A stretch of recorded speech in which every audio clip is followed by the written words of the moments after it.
बोलायला लागते. अबे किधर जाऊंगा सगळा बोलायला था. आज पावत कोणत्याही डाकूची हिंमत झाली नाही. या वाघावर धागा घालायची पण ती हिंमत मी केली.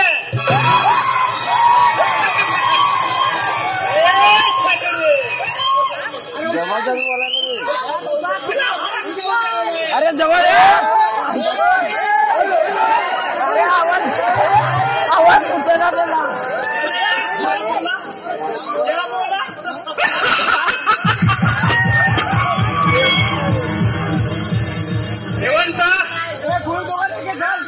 सरपंच तुझ्या पोराला आवाज जरा नाही छम्मा छोटू बघा ह्याची चटणी करेल.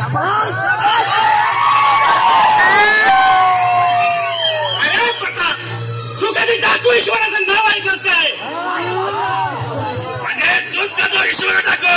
होय माझ्या भावाला म्हणजे त्याला सगळं पकडायला सरकारनं 3 लाखाचं आणि मला 2 लाखाचं बक्षीस लावलं.